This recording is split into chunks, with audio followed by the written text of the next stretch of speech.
시어머니의 마지막 고백, 고부 갈등의 끝은? 결혼식장 앞에서 윤말순 씨는 복잡한 심경으로 서 있었습니다. 68세의 그녀에게 오늘은 아들 민호의 결혼식이자 며느리를 맞이하는 날이었습니다.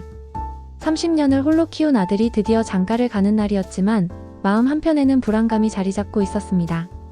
내 아들을 누가 데려가는 거지? 그녀의 머릿속에는 복잡한 감정들이 교차했습니다. 신부 대기실에서 나온 며느리 지수를 처음 본 순간 윤말순 씨의 표정이 굳어졌습니다. 지수는 28살로 키가 크고 날씬했으며 화려한 화장과 웨딩드레스가 잘 어울렸습니다. 하지만 윤말순 씨의 눈에는 뭔가 어색해 보였습니다. 너무 화려한 것 아닌가? 우리 집 며느리치고는. 속으로 중얼거렸습니다. 결혼식 내내 윤말순 씨는 지수의 행동을 유심히 관찰했습니다. 인사하는 방식, 말하는 톤, 웃는 모습까지 모든 것이 자신의 기준에 맞지 않는 것 같았습니다. 인사도 제대로 못하네. 어른한테 반말하는 것 같고. 특히 지수가 시댁 친척들과 대화할 때 너무 편안하게 구는 모습이 마음에 들지 않았습니다. 신혼여행을 다녀온 후 첫집 방문에서도 마찬가지였습니다. 지수가 가져온 선물을 받으면서도 윤말순 씨는 이런 비싼 건 왜 사왔어? 돈 아까운데라고 투덜거렸습니다. 며느리가 부엌에서 도움을 주려고 할 때도 네가 우리 집 음식 맛을 어떻게 알겠어? 가만히 있어라며 거절했습니다. 지수는 시어머니의 차가운 반응을 느꼈지만 참고 넘어가려 했습니다. 처음이니까 어색하실 거야. 시간이 지나면 좋아지시겠지. 하지만 민호에게 어머니가 좀 까다로우신 것 같아라고 말했을 때 민호는 우리 어머니는 원래 그러셔. 시간이 지나면 괜찮아질 거야 라며 대수롭지 않게 넘겼습니다. 그날 밤 윤말순 씨는 잠자리에서 뒤척였습니다. 내가 너무 예민한 건가? 아니야, 뭔가 이상해. 저 아이가 우리 민호한테 맞을까? 첫인상이 좋지 않았던 며느리에 대한 불안감은 점점 커져만 갔습니다. 앞으로의 시간이 순탄하지 않을 것임을 예감하며 그녀는 긴 한숨을 쉬었습니다. 결혼 1년 후 지수가 임신을 하면서 상황이 복잡해졌습니다. 윤말순 씨는 손자를 안전하게 낳으려면 우리 집에서 지내야 한다며 강하게 주장했습니다. 민호도 어머니 편을 들었고 결국 지수는 시댁에서 생활하게 되었습니다. 처음에는 도움이 될 것이라 생각했지만 현실은 달랐습니다. 아침 일찍부터 윤말순 씨의 간섭이 시작되었습니다. 임신부가 그렇게 늦게까지 자면 어떡해? 애한테 안 좋아. 그런 옷 입으면 배가 조여. 헐렁한 걸로 갈아입어. 임신했다고 그렇게 누워만 있으면 순산 못해. 하루 종일 이어지는 잔소리에 지수는 숨이 막혔습니다. 음식 문제도 갈등의 소지였습니다. 지수가 입덧으로 고생할 때도 윤말순 씨는 내가 해준 음식은 먹어야지. 이런 걸 안 먹으면 애가 영양실조 걸려라며 억지로 먹이려 했습니다. 지수가 어머니, 요즘은 임신부가 먹고 싶은 걸 먹는 게 좋다고 해요 라고 말하면 요즘 것들은 책으로만 배워서 실전을 몰라라며 무시했습니다. 출산 후에는 육아 방식을 두고 더 큰 갈등이 벌어졌습니다. 지수가 모유 수유를 하려고 하면 분유가 더 영양가 있어. 모유는 부족해라고 말했고 아기를 재울 때도 옆으로 재워야 해. 등으로 재우면 질식해라며 간섭했습니다. 지수가 육아서적을 참고하려 하면 책보다 경험이 낫다며 무시했습니다. 특히 힘든 것은 밤중 수유였습니다. 아기가 울면 윤말순 씨가 먼저 달려와서 내가 봐줄게. 너는 쉬어라고 했지만 정작 아기가 계속 울면 엄마가 신경을 안 써서 애가 예민해졌어 라며 지수를 탓했습니다.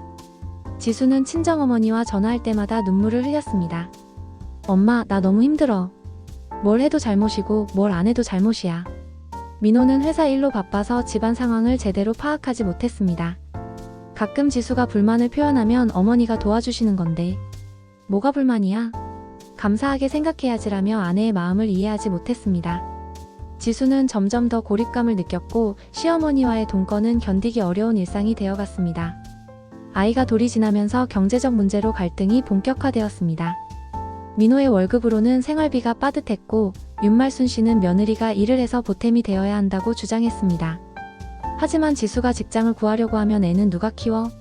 엄마가 직접 키워야지라며 모순된 요구를 했습니다. 더 큰 문제는 가게 관리였습니다. 윤말순 씨는 내 아들이 번 돈은 우리 집 돈이라며 민호의 통장을 관리하려 했습니다. 시집 왔으면 우리 집 사람이니까 내가 관리하는 게 맞아. 하지만 지수는 저희도 독립적인 가정이에요. 생활비는 저희가 알아서 할게요 라며 반발했습니다. 월세 문제도 갈등의 원인이었습니다. 윤말순 씨는 돈 아까우니까 그냥 우리 집에서 계속 살아라고 했지만 지수는 독립하고 싶어요 라고 말했습니다.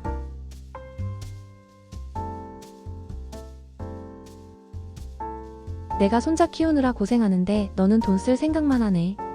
지수는 아이 교육은 투자예요. 미래를 위해서 필요한 거고요 라고 맞섰지만 소용없었습니다. 가장 결정적인 갈등은 명절 차례상 비용 분담 문제였습니다. 윤말순 씨는 큰 며느리니까 당연히 많이 내야지라고 했지만 지수는 저희 형편도 어려운데 너무 과한 것 같아요 라고 말했습니다. 이 말에 윤말순 씨는 폭발했습니다. 형편이 어렵다고? 그럼 시댁 체면은 어떻게 해? 며느리가 이런 식으로 나오면 어떡해? 그날 밤 부부 사이에도 큰 싸움이 벌어졌습니다. 지수는 당신 어머니가 너무 심해요. 우리도 살아야 해요 라고 호소했지만 민호는 어머니가 뭘 잘못했다고? 우리를 위해서 하시는 말씀인데라며 어머니 편을 들었습니다. 지수는 그날 밤 처음으로 이렇게 살 수는 없다는 생각을 하게 되었습니다. 고부 갈등이 심해지면서 이웃들 사이에 소문이 퍼지기 시작했습니다. 윤말순 씨는 시장에서 아는 사람들을 만날 때마다 푸념을 늘어놓았습니다. 우리 며느리가 참 버릇이 없어요. 시어머니 말을 하나도 안 들어. 요즘 젊은 것들이 다 그래요. 개념이 없어. 동네 아줌마들의 동정을 받으며 자신의 억울함을 토로했습니다. 반면 지수도 비슷한 처지의 젊은 엄마들과 이야기할 때 스트레스를 털어놓았습니다. 시어머니가 너무 간섭이 심해서 견디기 어려워요. 육아 방식도 다르고 경제관념도 안 맞아요.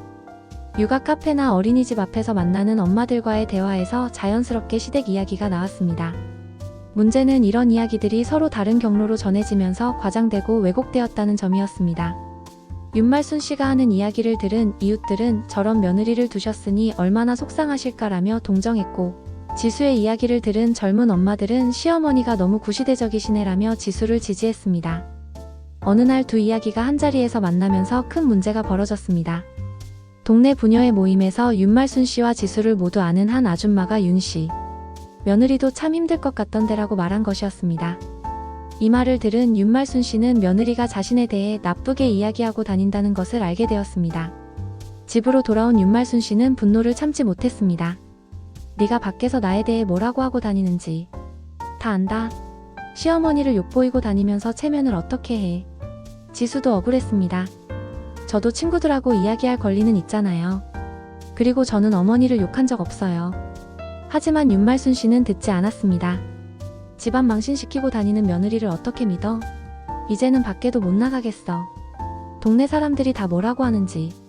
윤말순 씨의 분노는 체면을 중시하는 그녀의 가치관과 깊이 연결되어 있었습니다. 반면 지수는 제3도 있는데 왜 항상 시댁 체면만 생각해야 해요? 라며 자신의 입장을 고수했습니다. 이웃들의 시선이라는 외부 요인이 개입되면서 갈등은 더욱 복잡하고 해결하기 어려운 상황으로 악화되었습니다. 갈등이 심화되면서 민호는 가장 힘든 처지에 놓였습니다. 회사에서 돌아오면 어머니와 아내 양쪽에서 상대방에 대한 불만을 들어야 했습니다. 민호야, 내 와이프가 나를 무시해. 시어머니를 뭘로 보는 거야? 어머니의 하소연에 이어 아내는 당신 어머니가 너무 심해요. 이렇게는 못 살겠어요 라며 호소했습니다.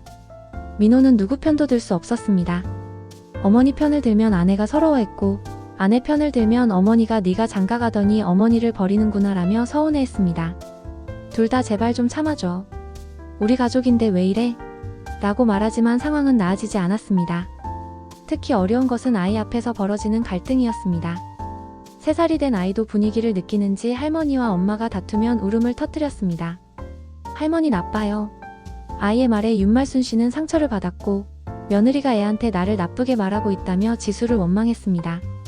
민호는 해결책을 찾으려 노력했습니다. 어머니 조금만 참아주세요. 지수도 적응하려고 노력하고 있어요. 지수야, 어머니도 우리를 위해서 하시는 말씀이야. 조금만 이해해줘. 하지만 양쪽 모두 자신의 입장만 옳다고 생각했기 때문에 중재는 쉽지 않았습니다. 회사 동료들에게 털어놓기도 했습니다. 고부 갈등 때문에 집에 들어가기가 무서워요. 동료들은 그런 집은 차라리 분가하는 게 낫다거나 어머니 말씀을 들어야지라며 각자 다른 조언을 했지만 정작 민호에게는 도움이 되지 않았습니다. 가장 힘든 것은 밤에 잠자리에서 벌어지는 부부 갈등이었습니다. 지수는 당신은 항상 어머니 편만 들어요. 나는 당신의 아내인데라며 서러워했고, 민호는 내가 어떻게 해야 해? 어머니도 가족이고 너도 가족인데라며 괴로워했습니다. 이런 갈등이 반복되면서 부부 관계까지 악화되기 시작했습니다. 결국 민호는 어느 쪽도 선택하지 못한 채 침묵으로 일관하게 되었습니다. 갈등 상황에서 알겠다거나 나중에 이야기하자며 회피하는 일이 많아졌습니다. 하지만 이런 소극적 대응은 오히려 양쪽의 불만을 더욱 키우는 결과를 낳았습니다. 해결되지 않은 갈등은 점점 더 깊어져만 갔습니다. 참을 수 없는 지경에 이른 지수는 결국 극단적인 결정을 내렸습니다.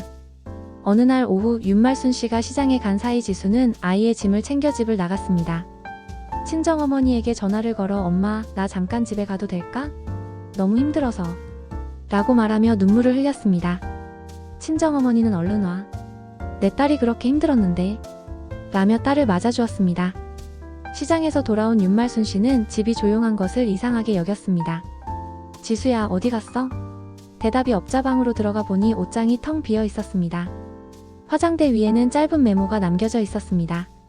어머니, 잠시 친정에 다녀오겠습니다. 아이는 제가 데리고 갔으니 걱정하지 마세요. 윤말순 씨는 분노와 배신감에 휩싸였습니다. 이런 배은망덕한 것이 어디 있어. 내가 그렇게 정성껏 돌봐줬는데.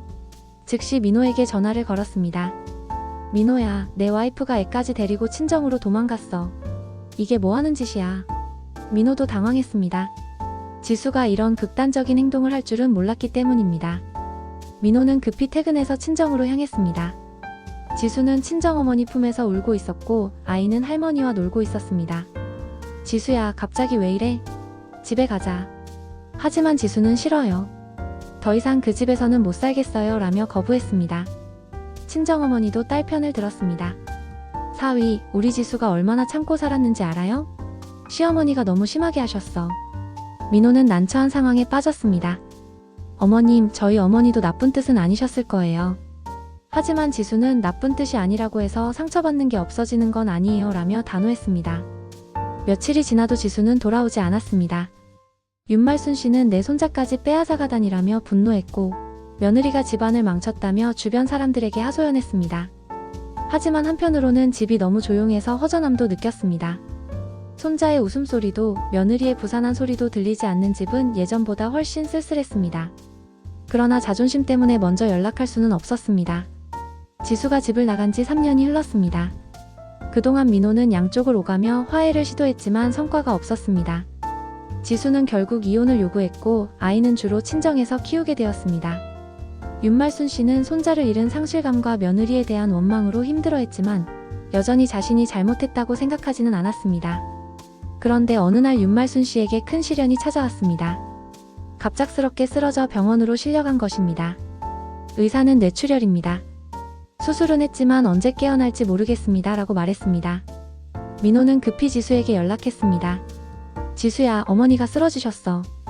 의식불명이야. 처음에 지수는 망설였습니다. 그동안의 상처가 쉽게 사라지지 않았기 때문입니다. 하지만 아이가 할머니 보고 싶어요 라고 말하자 마음이 움직였습니다. 그래도 아이 할머니인데. 결국 지수는 아이와 함께 병원으로 향했습니다. 병실에서 만난 윤말순 씨는 온몸의 관을 연결한 채 의식을 잃고 있었습니다. 평소 강인했던 시어머니의 초라한 모습을 본 지수는 복잡한 감정에 휩싸였습니다. 어머니. 아이도 할머니의 손을 잡으며 할머니 깨세요 라고 불렀습니다. 며칠 후 기적처럼 윤말순 씨가 의식을 되찾았습니다. 하지만 말이 어눌하고 몸을 제대로 가누지 못했습니다. 지수가 병실에 있는 것을 본 윤말순 씨는 놀란 표정을 지었습니다. 지수야? 목소리도 예전 같지 않았습니다. 의식이 흐릿한 상태에서 윤말순 씨는 평소 하지 못했던 말들을 중얼거리기 시작했습니다. 지수야. 미안해. 내가 너무 심했나? 갑작스러운 시어머니의 사과에 지수는 당황했습니다. 어머니 괜찮으세요? 윤말순 씨는 계속해서 말했습니다. 나는 너를 내 딸처럼 생각했어. 그런데 표현을 못했어. 병으로 인해 감정의 억제가 풀어진 것인지 그동안 숨겨왔던 진심이 터져나왔습니다. 너무 무서웠어. 내 아들을 빼앗길까봐. 지수는 시어머니의 고백을 들으며 눈시울이 붉어졌습니다. 윤말순 씨의 고백을 들은 지수는 그동안 느꼈던 분노가 서서히 녹아내리는 것을 느꼈습니다. 어머니, 저도 잘못했어요. 어머니 마음을 이해하려고 노력하지 않았어요. 지수는 시어머니의 마른 손을 잡으며 눈물을 흘렸습니다. 그 모습을 본 아이도 할머니, 엄마랑 같이 집에 가요라고 말했습니다. 윤말순 씨도 떨리는 손으로 며느리의 손을 꽉 잡았습니다. 지수야, 고마워. 이렇게 와줘서. 병실에는 3년 만에 찾아온 평화로운 분위기가 흘렀습니다. 민호도 이런 모습을 보며 눈물을 참지 못했습니다. 정말 다행이다. 이제야 우리가 진짜 가족이 된 것 같아. 하지만 윤말순 씨의 건강은 계속 악화되었습니다. 의사는 많이 호전되기는 어려울 것 같다고 말했습니다. 지수는 매일 병원에 와서 시어머니를 돌보기 시작했습니다. 아이도 할머니와 시간을 보내며 행복해했습니다. 할머니, 제가 그림책 읽어드릴게요. 어느 날 윤말순 씨는 지수에게 말했습니다. 지수야, 내가 너한테 너무 못했지? 사실은 너를 딸처럼 아꼈는데 표현을 몰랐어. 윤말순 씨의 진심 어린 고백에 지수는 어머니, 그런 말씀 마세요. 저도 어머니를 이해하려고 노력하지 않았어요 라며 화해의 마음을 표현했습니다. 병원에서 보내는 시간이 늘어날수록 두 사람은 서로를 더 깊이 이해하게 되었습니다. 윤말순 씨는 내가 너무 고집이 셌나 보다. 젊었을 때 시어머니한테 당한 게 있어서 무의식 중에 너한테 그런 모습을 보인 것 같아 라고 털어놓았습니다. 지수도 저도 어머니 입장을 생각해보지 않았어요. 처음 며느리를 맞이하는 마음이 어떤 건지 라며 이해의 마음을 보였습니다. 2달 후 윤말순 씨는 평안한 얼굴로 마지막 숨을 거두었습니다. 지수는 시어머니의 마지막을 지키며 어머니 편히 가세요. 저희가 잘 살아갈 테니까요 라고 속삭였습니다. 장례식에서 지수는 진심으로 슬퍼했고 이웃들은 며느리가 참 효녀다라며 칭찬했습니다. 장례를 치른 후 지수는 다시 시댁으로 돌아왔습니다. 윤말순 씨가 없는 집은 쓸쓸했지만 이제는 평화로웠습니다. 지수는 시어머니의 유품을 정리하면서 서랍 깊숙한 곳에서 자신과 아이의 사진들을 발견했습니다. 시어머니가 몰래 간직하고 있던 것들이었습니다. 어머니도 우리를 사랑하고 계셨구나. 민호는 이제야 우리 집에 진짜 평화가 왔네라고 말했습니다. 지수는 어머니께서 마지막에 저희에게 화해의 선물을 주신 것 같아요 라고 답했습니다. 비록 늦었지만 진정한 이해와 사랑으로 맺어진 고부관계였습니다. 갈등으로 얼룩진 세월은 돌아오지 않았지만 마지막 순간의 진심 어린 화해는 지수에게 평생 잊지 못할 소중한 기억으로 남았습니다. 이제 지수는 언젠가 자신도 며느리를 맞이할 때 시어머니의 마음을 이해하며 더 나은 관계를 만들어가리라 다짐했습니다.